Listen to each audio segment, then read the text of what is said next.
On the evening of May 20th, 2022, the remote northern Michigan town of Gaylord was hit by an EF-3 tornado. The twister touched ground west of Gaylord, and it hit a mobile home park before hitting the town's main shopping area west of I-75, where several stores, restaurants, and other businesses saw their buildings get ripped apart. Most notably, an RV dealership saw 101 of their 160 RVs on the lot turn into a total loss. The twister then headed northeast over I-75, where it damaged approximately a dozen homes. I visited town on the morning after. It was a nice calm morning with temperatures around 55 degrees. Where I am is on the far western outskirts of town along M32, which is the town's main drag, and it's where most of the damage occurred.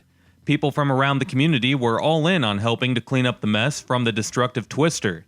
The power was still out throughout the town, and state troopers had their vehicles parked at major intersections to help make sure that everyone was driving safely as all of the traffic lights were out. Around here is where we start to see the damage. 2 deaths were reported from the twister. Both fatalities occurred in the mobile home park that was hit, and that park is directly to our right.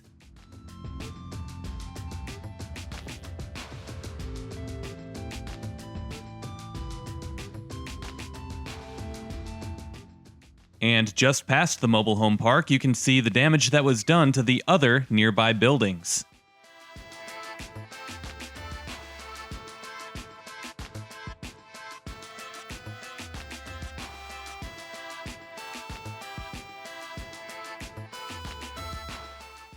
On the other side of the road, you can see the insulation and other scrap that was torn off of these buildings from the twister.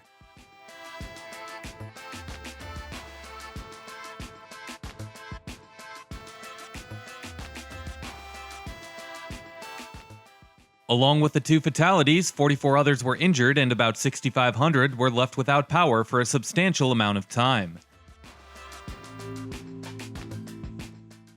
To the right is a shopping center that was hit pretty hard. You can see that there's a Jimmy John's that was destroyed completely, while the Hobby Lobby right next to it saw substantial damage as well, and the parking lot is full of debris from the building.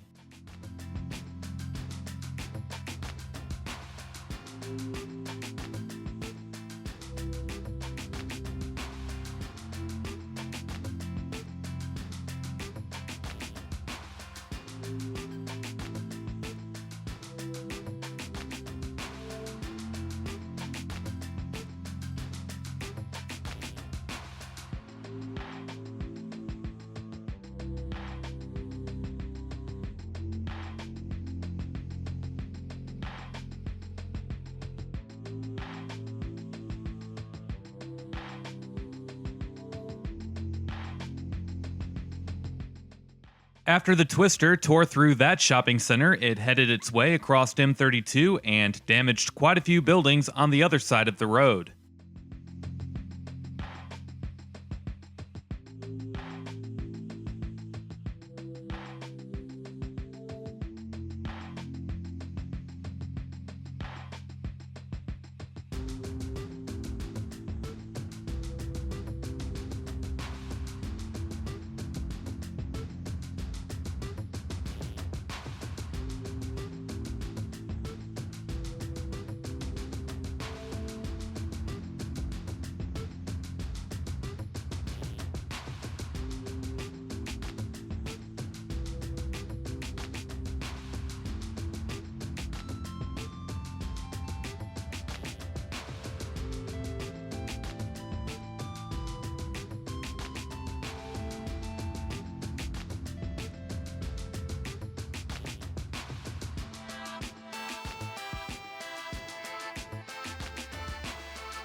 Now, Gaylord is a fairly small town, home to just 4,200 people, while Otsego County is home to just 25,000, so it's a very sparsely populated area.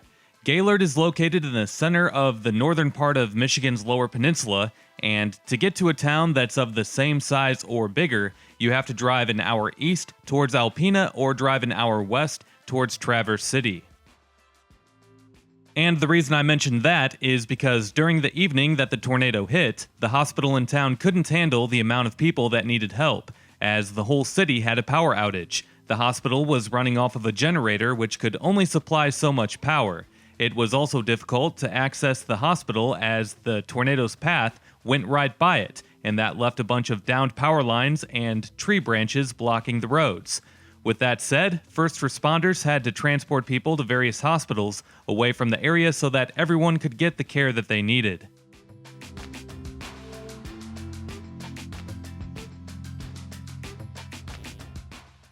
And here's a map that I put together of the tornado's path through Gaylord.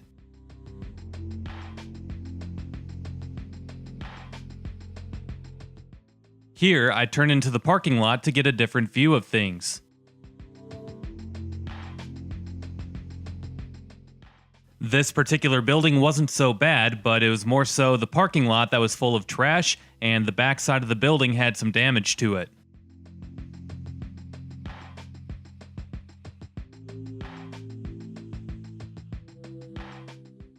Meanwhile, the building straight ahead wasn't as fortunate.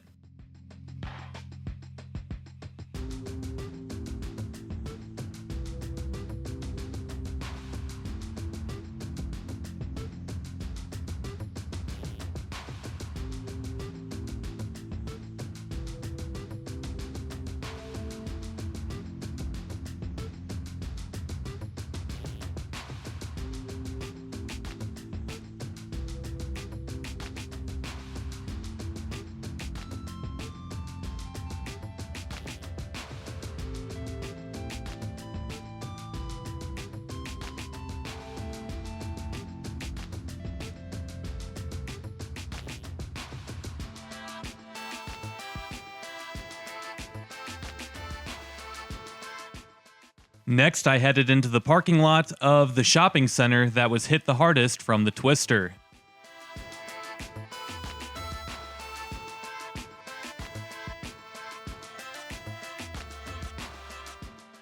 While I was up here, I actually met some people who call Gaylord their home, and one of them happened to be shopping inside of this Home Depot while the EF-3 tornado went right by. Meet Justin and Lindsay, as Justin begins with telling us what it was like being inside the Home Depot while the tornado was passing by. So I was in Home Depot, which is shares a parking lot with some of the pictures you've seen. That was right by the start of it. Yeah.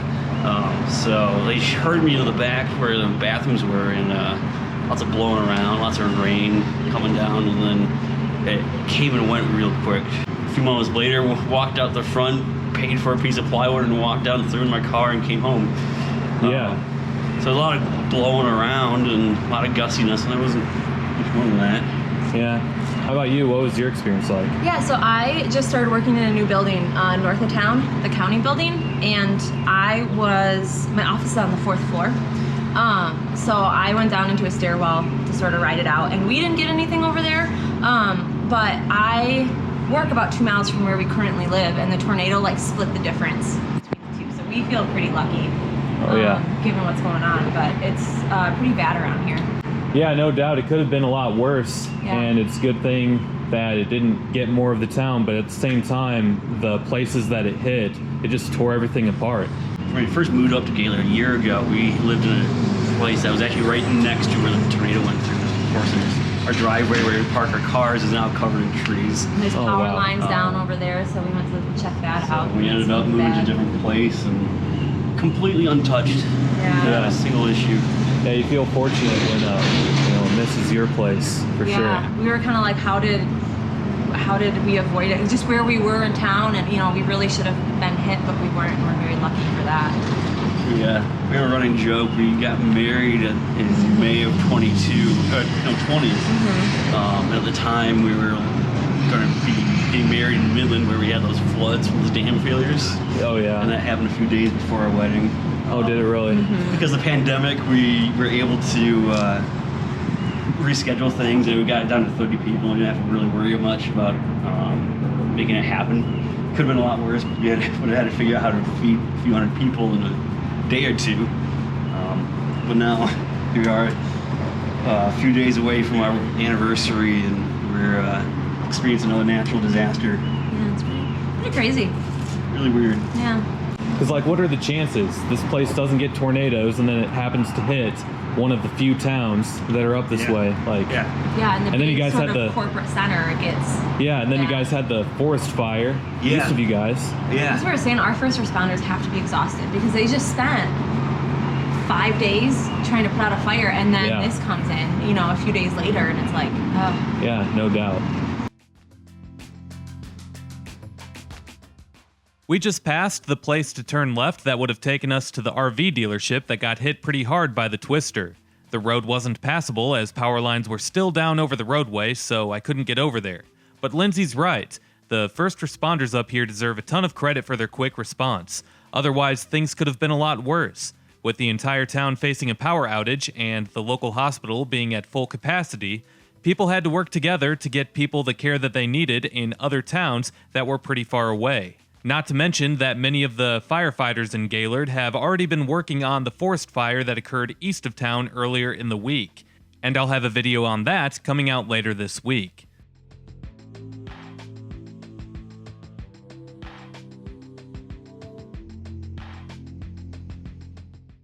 We're now coming into downtown Gaylord, and as you can see, the tornado completely missed downtown Gaylord.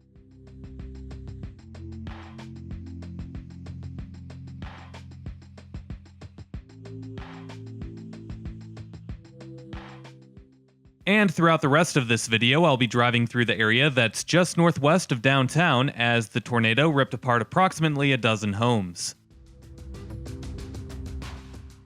While doing so, I'll explain just how rare it is for a tornado to touch ground in this area of Michigan. The region that I'll be describing is the far northern lower peninsula of Michigan, basically everything north of Clare and south of the Mackinac Straits.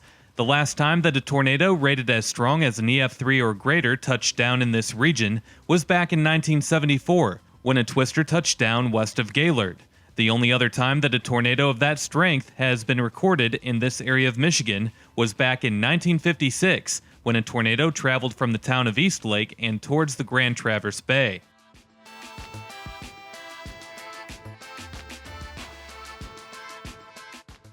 For that reason, many locals are calling this storm a once-in-a-lifetime event. The reason why a large chunk of Michigan doesn't see tornadoes often is because of the almighty Lake Michigan, which acts as a shield for severe weather for this part of the state.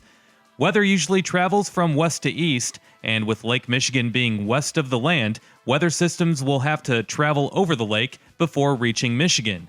For example, maybe a storm in Illinois or Wisconsin is brewing at 80-degree temperatures. When they cross the lake, the storms will usually cool off, as the water temperature in the middle parts of Lake Michigan is usually 30 to 40 degrees cooler than the air in the storm. These storms will take in that cooler air, and Lake Michigan is large enough to where it can calm down these severe storms before they make landfall in Michigan.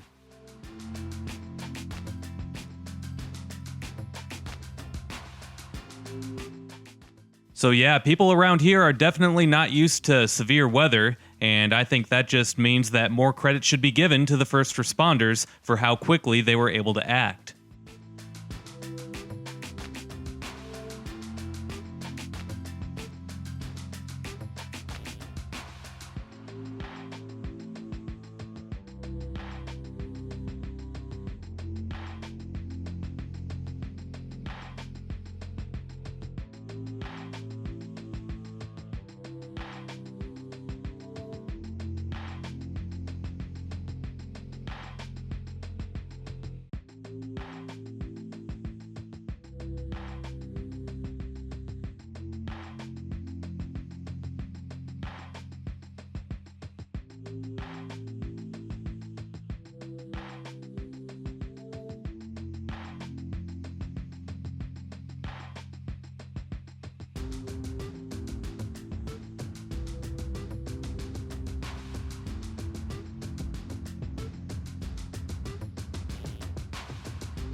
Up here to the left, you can see the Otsego Memorial Hospital, where many of the tornado victims received care.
Earlier, I mentioned how there were several roads that were blocked off on the evening of May 20th after the tornado passed through, as many tree branches and power lines were down across different roadways.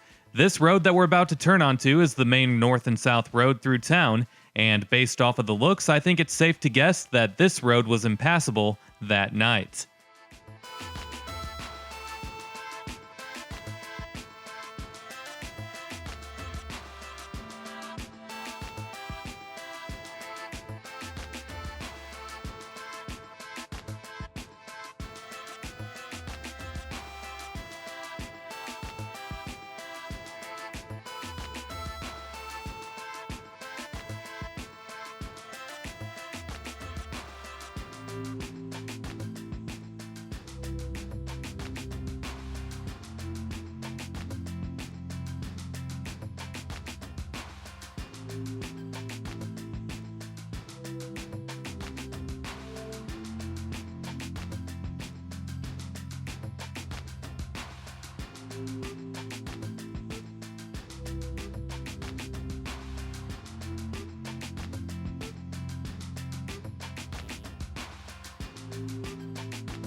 So yes, May 20th, 2022 was a very unfortunate day for Gaylord, but the community will be able to bounce back, no doubt about that. Everywhere that I looked in town, people were busy cleaning up the community and helping their neighbors. Sometimes it's not about letting something that happened outside of your control define you. It's about how you respond, and the people here are doing everything that it takes to clean up the damage and to take care of those who need to be taken care of. With that said, I do end the video here, and if you enjoyed this video, do me a favor by hitting that like button and subscribing. Also, make sure to hit that notification bell and select yes so that you can be notified every time that I upload a new video. If you enjoy seeing what different areas of this country look like, I'm on a journey to explore as much of America as possible, and you can keep up with my progress by clicking on the link for the interactive map down below. We'll see you next time. Peace!